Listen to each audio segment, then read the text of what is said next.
Hello, ladies and gentlemen. This is Playmore69, aka Michael, and this is the All in All Podcast, episode 8. In this episode today, we are going to be talking about Kyle Rittenhouse again. I know I just did my previous episode on Kyle Rittenhouse, but I have a special guest with us today. He's a returning guest, where I actually had him on the All in All Podcast, episode 3, where we talked about liberal versus conservative views. He is now back to share his opinions on Kyle Rittenhouse from the conservative perspective.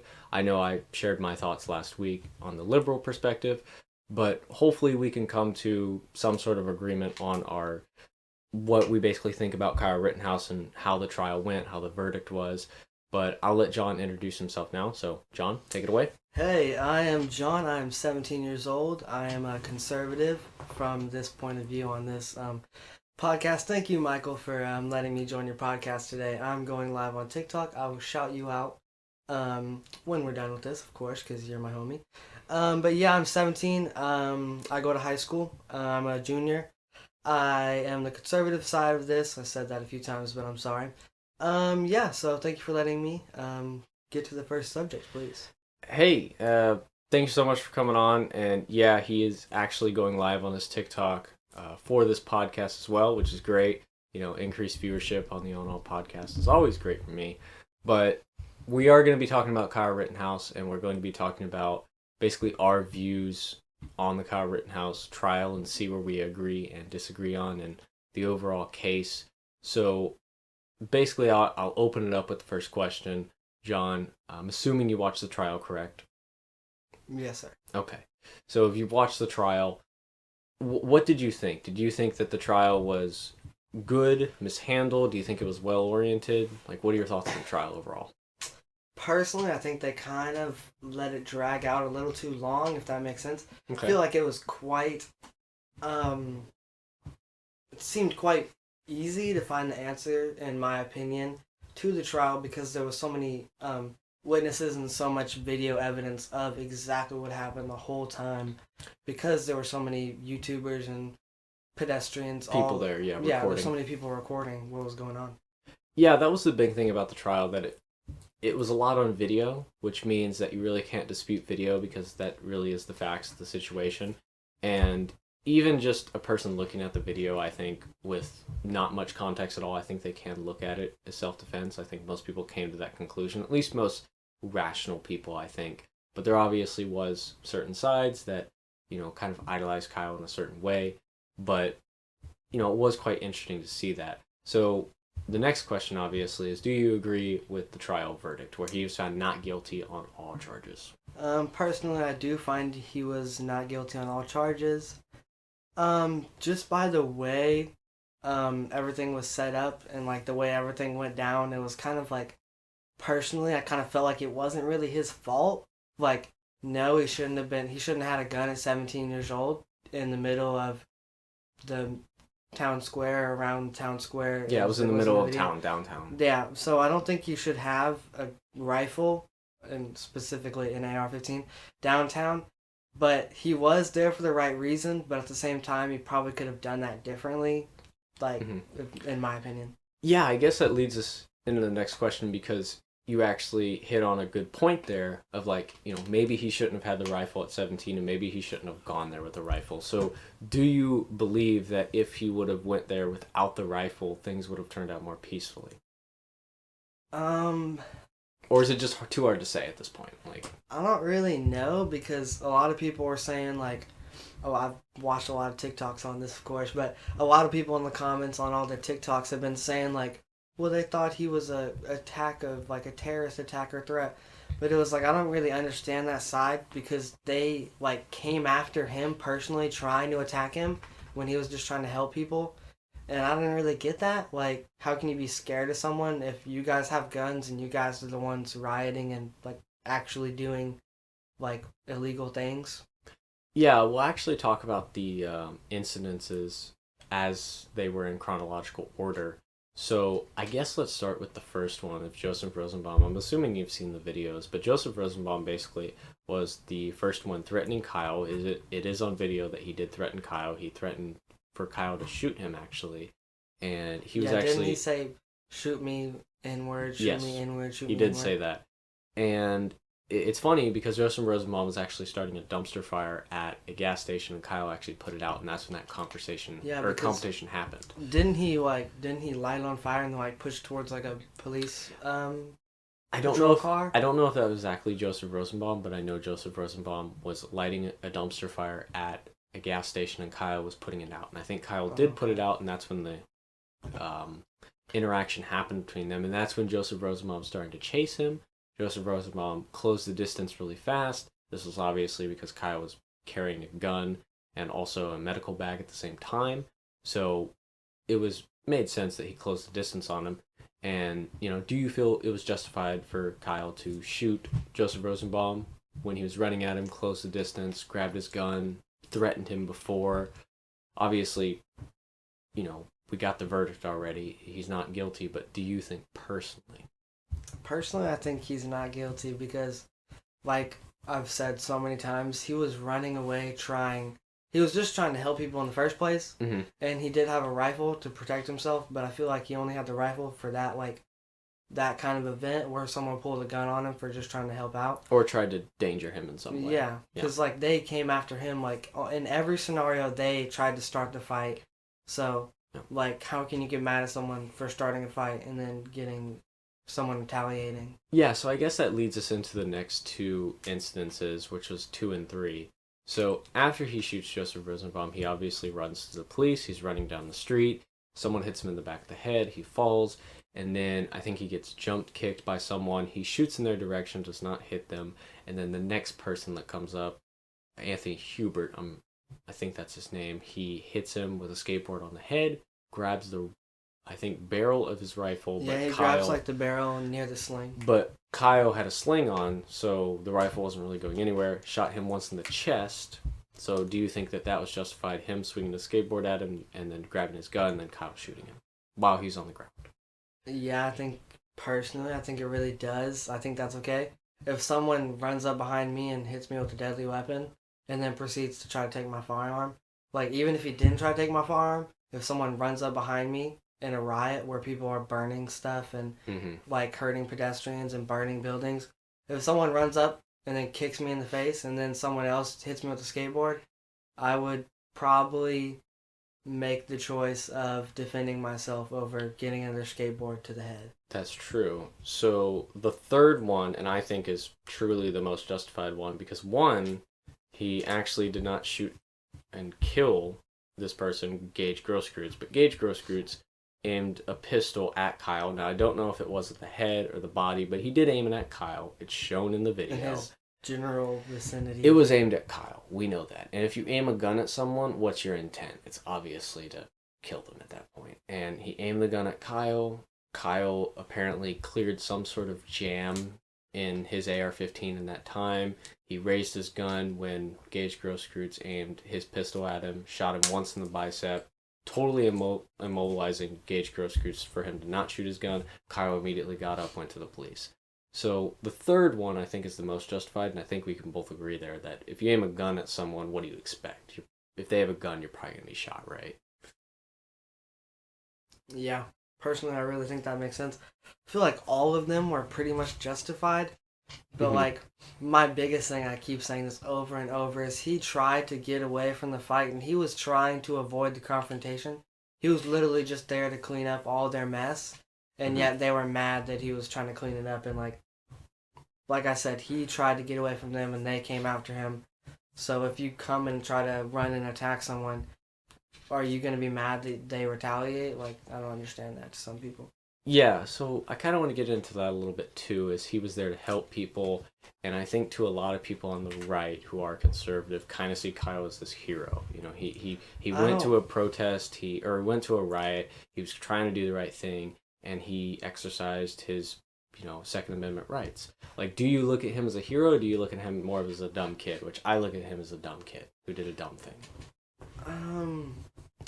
Coming from a person who is the same age as him and who has had gun experience their entire life, has shotguns their entire life, and hunted, done all that stuff their entire lives, I don't think of him as a hero, but I definitely don't think he was a dumb kid, because you can't I wouldn't call someone dumb just for trying to help out. Well, Like, the reason I say dumb is because, for one, there's a curfew implemented there to stop the riots, but obviously people didn't follow.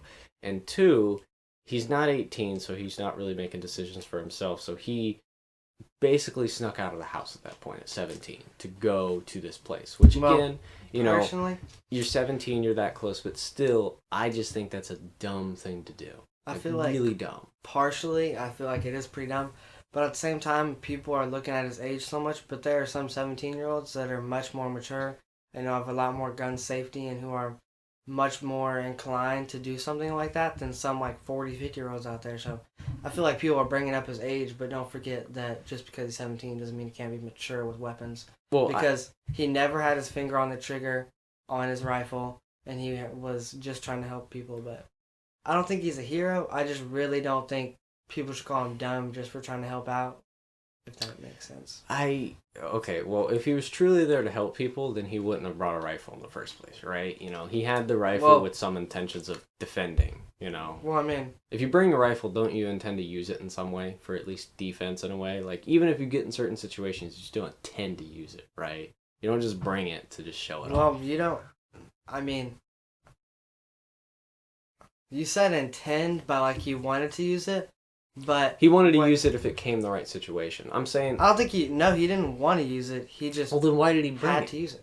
Why did he bring it? Do you think people that conceal carry want to shoot someone They that's want trying to attack them? They want to No, use it. they want to. They want to use it in the right situation. I'm saying, like, if you buy something or have Well, something no or in one wants. possession of They something use it. They don't want to use it. in the right situation, I'm saying, if you have a And gun, I don't think in any situation someone wants to shoot someone else. no, I just think they have do. to If someone's attacking you and you have a gun, you want to use your gun, right? That's I the mean, situation you want to use it in. Yeah, You but don't want to use your gun in any other situation. So I think that he wanted to use the gun in that situation. That's why you bring it. But that's why I think that he was dumb. wanting to and having to are two different things. Well, I think people would, if they have a gun, they want to use it for self-defense if they get in that certain situation. That's just what I believe. Like, I don't think that you think, like, oh, I have a gun, you know, have to use it in this situation. I think that you want to use it in that situation because you're like, oh, this will stop the threat immediately. Coming from someone who has shot guns their entire lives and has been around people. But you don't conceal carry. No, but I know people that conceal carry. Exactly. But And I don't none think of them want to shoot someone. You think police officers, when they have to shoot a subject, they're like, yes, I finally get to shoot this person. No, they shoot them and they feel like shit after it because. Well, I think they're they had happy to they shoot have someone. the gun in that situation Yeah, because they have it. Well, It's they're happy, using it but in that the right doesn't mean they situation. want to. He brought the gun to use it in the right situation. You know, I mean, he again, doesn't want to. I don't think he thought in his head that, like, I'm going to bring this gun and I'm going to shoot someone. He brought it because it's like, if this situation happens, I'm ready for it. I'm in the right situation. Yeah, so he's ready. That so doesn't mean if- he wants to. No.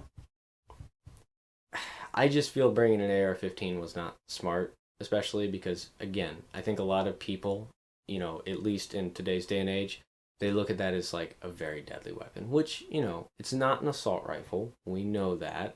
AR-15 does not stand for assault rifle 15. It stands for armored rifling, I think that stands for. So it's not even considered an assault rifle. But most people, they look at that weapon and it looks like an assault rifle to them. And it has a 30-round magazine. That's pretty big. You know, when you're carrying around a rifle with that sort of capacity and it being black like that, you know, all jet black in that way, you know, I think that people have this idea is that, you know, even though conceal or open carry totally legal in Wisconsin, we know that, but still it gives people that idea in their head that, like, why would you bring this weapon, you know, if you're literally just using it for self-defense? Because it just seemed to me that it was a little overkill. Didn't his friend give it to him? Because if he wasn't at his dad's house at the time, he was at his friend's house. So if him and his friend, if that's the only weapons they had to use to defend themselves, I would bring it. I mean, if that's the only weapon you have to defend yourself, you have a pretty good weapon to defend yourself. Like, yeah, but I'm just saying, like, we don't know the circumstances of why he brought that gun. He could have not had any other guns with him. So. Well, apparently he had his friend purchase it for him, and he said this in court, so I'm not okay. misquoting him. He said that because I liked it. He doesn't really know much about guns. He said that in court. He admitted it. He doesn't know much about guns whatsoever. But he did say why he got the AR-15, why he got his friend to purchase it for him. I think he gave his friend money to purchase it. But he got the AR-15 just because he liked it. And that, to me, is like such a lack of gun knowledge. And he's bringing that gun to the riots. And if you have that lack of gun knowledge about the gun because you bought a gun because you just liked it, just seems a little dumb to me. Like, if you're a concealed carry person, which I think you can agree, you should know a lot about guns. You should know about the gun you're carrying. I think in this situation, like, I think a lot of people, this is kind of dumb, but a lot of people just, like, if they, this is, I'm only saying this for people that are experienced with guns and know about guns. Some people just walk into the gun store, like, not intending to buy anything, and they're like, dang, that revolver right there looks so awesome. It's only $500. I'm going to pick it up because I like it. But, like, a seasoned veteran gun shooter, I guess you can call them, with lots of years of knowledge and, like, has shot their entire lives from, like, and they're, like, 30 or at least 20 and have a lot of gun knowledge. I think that, like, okay, you bought a gun because you liked it. But, like, Kyle, if he didn't have that much gun knowledge, then I wouldn't just buy a gun because you like it in that scenario. And that to me is really the only damning evidence for Kyle, because for one, he said in court he doesn't know a lot about guns, and two, he said he got the AR-15 because he liked it. You know, and that to me just shows such a lack of knowledge because, you know, someone obtained a gun illegally, you know, because he's not 18, he somehow got a gun. And two, he has a complete lack of knowledge for the gun he's holding.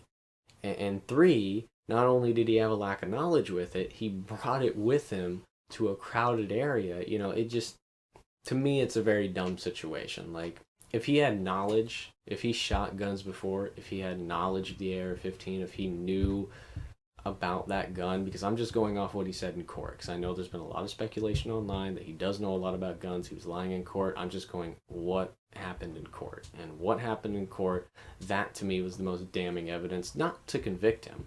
I mean, maybe a gun charge, but I'm surprised that wasn't convicted for him, you know, some sort of gun charge. But personally, on a just intelligent level, it was a dumb decision. And I don't see how people cannot at least just call him dumb in that situation, because he wasn't an adult. He got a gun illegally because he couldn't purchase it. He wasn't 18. He got the gun because he liked it, and then he brought it to a place. You know, we don't even know if he had shot the gun before. Like, I haven't even found any information about that prior to the incident when he actually got the gun. We don't even know if he ever shot the gun before. That could have been his first time actually shooting the gun.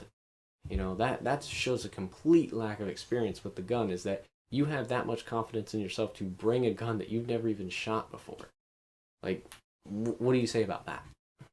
Well, if you're talking about him never shooting the gun before and bringing it and open carrying it, you can't prove anything that there's no whole, like, this is, like, not biased or anything, but there's no cold hard evidence that he isn't gun experienced and that he's never shot it. Well, he said, going off what he said in court. He said he doesn't know a lot about guns, and he got the AR-15 because it looked cool. Like, that's what we're going off of court, and because that's under oath. That's what we look about in the facts of this case.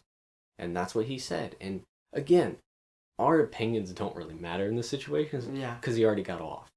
You know, he walked, all charges dropped, but, you know, I still don't think that takes away from at least me having the opinion that he was dumb. You know, I don't think that there was anything intelligent that he did. You know, the most intelligent thing he could have done if he really wanted to help people is probably not bring that gun.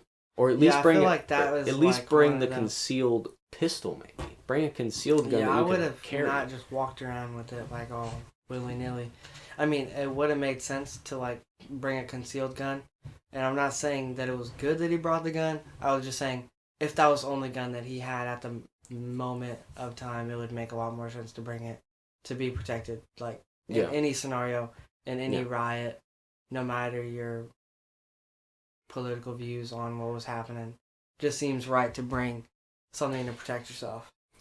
Yeah, and the concealed carry part is definitely pretty big, because what concealed carry is the element of, like, surprise. It's hiding what you have. Yeah, so that way they don't know. Like... Exactly. And that's why I don't think attention would have been drawn to him. But if you have a rifle strapped to you, not just any rifle, an AR-15, you know, it's not just like a 35-06 or something. Most rifles, like... I'm saying if he had like a hunting rifle, like just a hunting rifle. Yeah.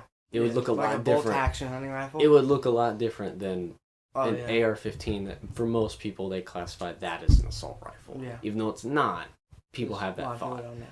And I don't really know what else to say, like, other than it was a dumb decision to do that. Yeah, it makes sense. Yeah, that's personally my beliefs on that. I think that at least we can both agree on that, because I know a lot of conservatives out there have said, like, oh, you know, he's a hero. Well, I don't think he's a dumb person. I just don't think that was a smart move. I mean, I definitely think it was okay for him to do it, but I don't think it was like... Well, I wouldn't call him... I would just say it wasn't okay for him to do it, but I'm not going to bash him for doing it. If I wanted to protect myself, I would bring my gun too.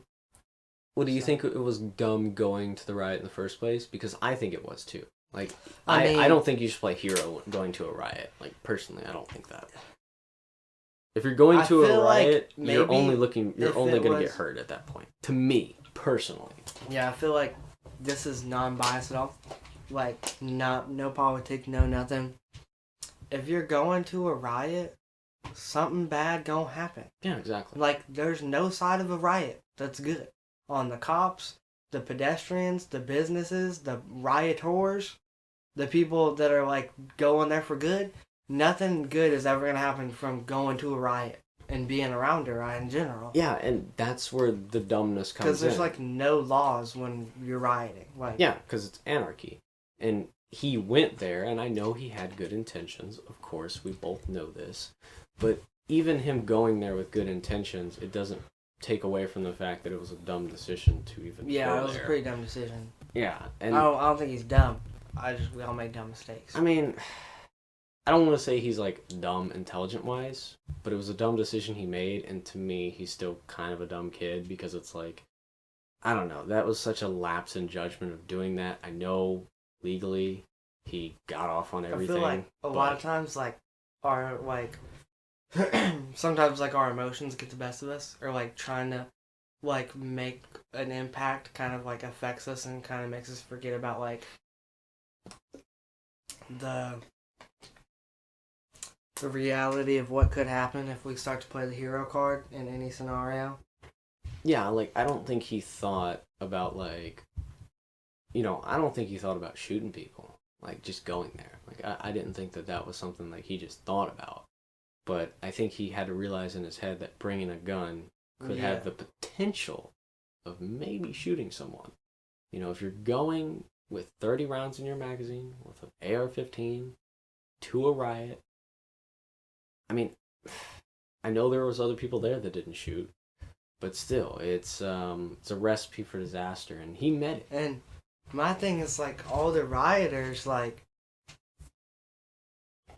this is kind of off topic, but I've heard a bunch of people talk about how, like, he brought a gun, so they would be scared about him committing an act of violence or something, or an act of armed whatever, like, all that, because he had a gun. They were scared because he had a gun.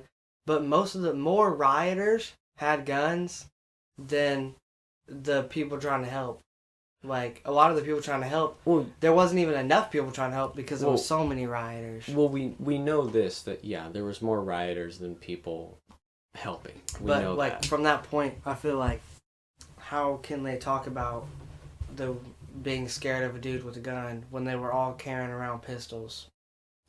Well, I think it was to the fact that these people with guns were standing around these businesses. So they were thinking that, like, oh, well, these people are on the other side. And, like, you know, there are videos of the actual police helping out the people that were defending those businesses, which I think, again, double-edged sword. It's like someone is doing something right, but it's like they're just a citizen, you know. They're not a police officer. They're not, you know, someone that should be doing that. If you really, like, break all of, like, the laws down to it, I don't know. But if they're just standing on private property with a rifle, and if someone Okay, well, it depends on like where you're standing because a lot of that was public property they were on. They were on roads, they were on all these places, you know. Again, yeah, that really draws the line of like where they're standing. And also you have to realize the fact that, you know, yes, it is an open carry state, and a lot of people don't understand that, you know, because I bet a lot of the rioters didn't even know Wisconsin was an open carry state. And, you know, I think that it is kind of a valid argument when it comes to, oh, these people had rifles around here. You know, that was quite scary because they were seeing that. But of course, it is all legal in the law. So I think we're drawing a fine line here between the legal sense and like what people are actually thinking, like psychologically. yeah, but that's kind of like a never-ending thing because like you could say whatever you want in that scenario. You could be like, well, the rioters that had guns were afraid because the people that had ARs, and it's like, well, the people with good intentions were afraid that the people with bad intentions would actually use their rifles, not because they needed to, but because they wanted to. Well, it's also weird in a way because from like the rioters' perspective, like they're there to cause hell or whatever, and you know their enemy is like the police in that situation. We know that, but there's these people now that are here that are not police, but the police are helping, and you know they now have a new enemy in a way. Yeah. From their perspective, which again, you know, I don't think rioting is good. I don't think anyone should be doing it, but that's where those people Yeah, were there. I feel like that is a breakdown of it.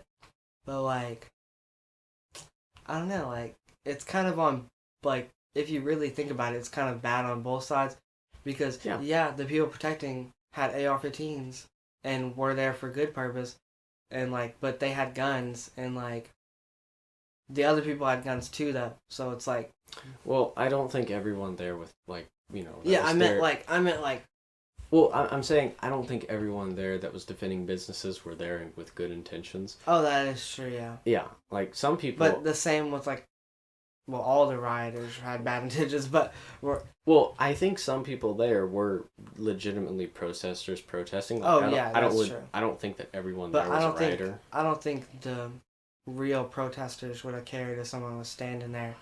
Like, I mean, they were there with the police, so like, if someone helped out the police officer, that like, I can't really think of a scenario that doesn't sound really bad, but like, if someone is helping a police officer, no matter what scenario, like, I wouldn't think about them as like bad. Yeah, so I guess let's talk about a little bit after the trial. So he gets off all charges, you know, which, hey, that's great for him. He has his life back. He doesn't have to spend his time in prison, which is nice for him. And he goes on Fox News, and I don't know if you've seen the interview or not, but, you know, I watched it, and he seems like a very intelligent young man, at least how he talks and what he says. And you know, I think for a lot of things, he said the case was not about race, it was purely about self defense. So do you agree with that? Purely self defense? Or did it have anything to do with race? I mean, no one can really answer that question because no one can prove what happened in his mind when he saw BLM rioters. Well, because if he could have, I mean, no one knows except him. Like, he can say that he wasn't there for good, or, sorry about that. He could say he wasn't there because of race, or he said he was there because no one really knows the true intentions of that guy. All right, well, I think that's all the time that you have. I'm very happy that we got to have this conversation about Kyle Rittenhouse, at least from a conservative perspective. You know, it adds a little bit of, you know, I think more information from my previous podcast where only I talked about it from a liberal perspective. So I think that's about it that we have for you. I'll continue the podcast solo. And what else do you have to say? I'm sorry about that, guys. I gotta leave. Me and my girlfriend are finna hang out, and we don't get to hang out that much. Wink, wink. But yeah, I'm sorry I didn't have as much research, and I wasn't as like direct to the point with my comments. I'm trying my best, but on a lot of things, I don't do that much research, and that's one of my problems. I really do need to do more research. But for real, thank you for having me on the podcast. Maybe next time I'll actually get to finish this out. Um, Peace out, guys. Thank you. John was on here. Hello, everyone. I am back. I'm sorry for our guest having to leave so soon. Apparently, his girlfriend called and wanted to hang out, so he wasn't able to finish the podcast, but I am glad he was able to at least share his thoughts about the Kyle Rittenhouse trial and case from a conservative standpoint, because obviously in my previous episode of the All in All podcast, episode 7, I went over the Kyle Rittenhouse verdict and trial and, gave an overview of the case, but again, it was from a liberal standpoint, so I know I had some bias when it came to the actual trial and verdict of what I thought. And, I think it was a very good discussion that we had. My only thing that he wasn't able to agree on with me was I personally think Kyle Rittenhouse was a very dumb teenager doing what he did by going there with a gun, especially it being open carry, not concealed carry. I don't think a lot of people notice that fact or put enough attention on that fact, because people need to remember, when you conceal carry a weapon, people don't know you have it because it's concealed. But if you're open carrying a weapon, especially if you're open and carrying a weapon inside a, middle of downtown at night during a riot, I think on at least a little bit of a level, you probably intend to use that gun in some way. You intend to. I mean, again, it's just my opinion, but to me, if you're carrying a rifle like that into town where there's a riot and you're not concealing it in any way, to me, it's just, he probably intended to use it in some way. I don't think that he thought he was going there just to shoot people, but it's a little suspect. That's all I'll say. And that's why I think that he's a dumb kid, even though legally he did nothing wrong. But morally, I think that he did do a little bit wrong, at least on that sense. And I think most people can agree with that. But at least, John did not say that Kyle Rittenhouse was a hero in any way, because I have seen a lot of conservatives online say that, which I fully disagree with. But there are also the liberals online that say he was a violent vigilante going to these protests, and I don't believe that either. Also that, he's a white supremacist, which we really don't know enough information to make that conclusion. But again, I just come to the conclusion that he was a dumb kid. He made a dumb decision to go there, and, he got attacked and acted in self-defense. Personally, those are my opinions. It seems that most people online with a level head can agree with that, but I think this is my probably final talk on Kyle Rittenhouse, unless something else comes up. I don't want to make this the Kyle Rittenhouse podcast, but, I talked about it in episode 5. I did a dedicated episode 7 towards it, and now I'm doing basically a dedicated episode 8 towards it, but it was mainly to get a conservative point of view. Anyways, though, let's transition and really just get into one more topic for this episode, because I know this episode has gone over a half hour, and I don't want to make it too long because, again, I just talked about Kyle Rittenhouse in the last episode, so I doubt people want to see another hour-long Kyle Rittenhouse episode. But really, the other topic I wanted to talk about was the future of my YouTube channel and the future of this podcast, and also content creation as a whole for me. So, as I said before, when I started this podcast, I wanted to get back into content creation. And I'm very glad I did. I think about it every day. I think about the podcast, and I think about what topics I can cover on it, what I can do next. And honestly, it's a very joyful kind of weeks I have, because every single week is new. It's a great feeling to be able to come home and do content creation again. It gives me a lot of joy personally. And I'm really just glad I'm back. So basically what I'm saying is I've become a lot more committed to doing more content creation. When I first started the podcast, I thought like, this is something I want to do, but I don't know if I actually come back and do a lot of content creation, like, bigger things than just this podcast. I looked at myself as coming back and doing a podcast once a week, which, for basically the first 8 weeks of the podcast, it's been like that. And pretty much for the foreseeable future, it's probably going to be like that. I think I've explained before that my computer is very bad, and it really just comes down to the age of it. I got it over 3 years ago. I got it before I started college, and if you've listened to my previous podcast, I got 3 degrees in 3 years. So basically, I was always on my computer. So the years have definitely aged on it. It's definitely not as good as it used to be. Now, it is a quote unquote gaming laptop. I don't really consider it a gaming laptop because it can't really handle that many games. It's a Dell G3 3579, and overall it can handle some kind of minor games, but it can't really handle bigger games that, I've kind of wanted to play. And, I did also have said in the past that, I'm not really a gamer anymore. I do play games every now and then, but it's not an everyday thing for me. But I have thought about, what are the other content creation avenues or content creation videos that I can actually do on YouTube. And I thought about it that, I could go back and actually do some Call of Duty commentaries or some sort of gaming commentaries. And that really puts a lot of excitement. I feel that excitement that I had, 7 or 8 years ago when I was actually doing Call of Duty commentaries. I realized how fun they were. I realized that, they were 10, 15-minute videos that, I could talk about a random topic. And, instead of just talking about a topic in a podcast, I could do a dedicated gaming episode for it where I just have gameplay in the background.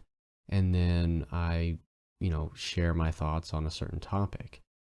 And I really want to go back to that. I really do. I've thought about it many times, and I was thinking about it just today that, like, if I could go back to that, I definitely would, and I definitely would like to try it. So I don't know exactly when I can actually start doing this because my computer now is just absolutely horrible. It's not going to be able to record and play games at the same time. And I've tried doing that in the past. I think that there's a one gaming video on my YouTube channel, which is the Shinonuma Around 100. I remember I recorded a total of like 4 minutes in that entire game, about 4 minutes of recording. And let me tell you, my PC was maxed out at 100 degrees Celsius across all cores when recording. And I only recorded for about 4 minutes. I think the video is about 2 minutes long, so I had to cut it down a little bit. But yeah, my PC cannot handle recording games, sadly, which I wish it did for a little bit because I would easily do some gaming videos, but it's not going to happen right now. So in the future, which, I hope it's the near future, that I actually get a new PC. I'm actually in the market for one where it can actually handle gaming and recording, and maybe I can actually do some gaming commentaries. Now, how will this affect the podcast? Personally, I don't think it will affect the actual podcast upload schedule. So my upload schedule, at least it's a very soft upload schedule for right now, is basically every Friday night I record. So it either can go up Friday night or Saturday morning. That's usually when I actually upload my podcast. And obviously I want to do one once a week, which I've kept that up for 8 weeks now, and I'm planning to continue doing that. As for the gaming videos, when I'm able to obtain a gaming PC that I can game and record on, Then I definitely want to do, some gaming commentary videos, but I think I will start off at once a week for them too. So I don't know the actual day that I will upload, because for the podcast, it's usually Friday night or early Saturday morning. Maybe for the like gaming video, it can be in the middle of the week or something like Tuesday or Wednesday. But, I'm trying to work that out. And, I think I have the content creation bug back. I haven't felt like this since, back when I was doing Call of Duty commentaries. And I thought about it, just today, that like, hey, I could get a better PC and actually do some gaming videos and actually do some commentaries and get back to my roots. What started this channel and what really started my love for content creation as a whole. That's what got me into it, is Call of Duty commentaries. Maybe I could do some OG, World at War or Black Ops 1 Call of Duty commentaries. That to me, yeah, I don't think many people even play those games anymore, but I would just love doing some commentary over them and having that gameplay in the background, kind of giving that old YouTube vibe in a way. But I'll have to wait and see. I have to first obtain the PC and then work out the editing and recording aspects.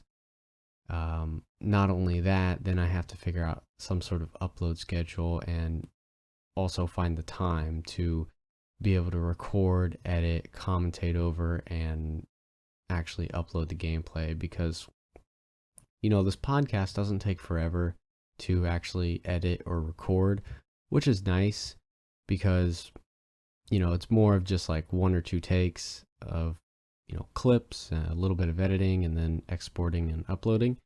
So it's not too hard, but I remember for gaming videos, that's why I never really uploaded daily. It's because I would upload every other day or every 3 days, because it would actually take a really long time to get good gameplay and then obviously record that gameplay, export it, edit it, and then commentate over it, export that, and then be able to upload it. It wasn't a really everyday thing for me, even though I did over 300 Call of Duty videos. It was over a span of almost 3 years. So it was never like a daily thing.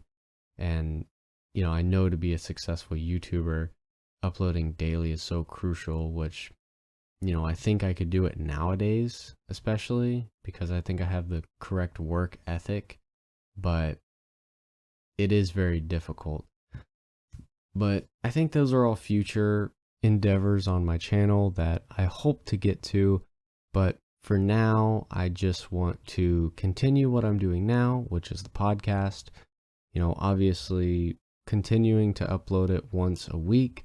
I want to keep to that schedule, and, basically it's a showing to myself that I can have an upload schedule and I can abide by that, because I need to basically show myself that I can still be consistent, because that was one thing that was kind of like, I guess, lacking in a way from my past YouTube history, is that, sometimes I would upload like 4 times a week, and then sometimes I would only upload like 2 times a week, or maybe even once a week.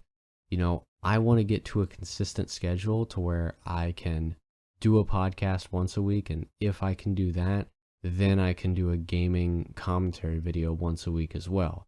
And if I can do that and upload 2 videos a week, a podcast and a gaming commentary, then, I might actually have a future on YouTube. Now, will I actually make money and actually this become my job? I have no idea. Do I want it to? Yes, I really do. Because, I have such a passion for content creation and doing, commentaries over gaming videos or this podcast, for instance. I have a lot of passion for that. And if I could do that and make money off of it, that would be great. But again, at the end of the day, I don't do this for money. I do this for fun. So making money off of it or making a living off of it would just be a bonus in a way. But again, I do it for fun. That's what I started out doing YouTube for, and that's why I came back to it. I didn't come back for it as a cash grab or trying to make money from people. No, I did it because I actually like doing it. I have a passion for it, and overall, it's probably the most fun experience that I have. And I get to do it every single week, and it's great. But that's about it for the podcast, everyone. I don't want to go on for too long. Thank you so much for listening, everyone. And until next time, see ya.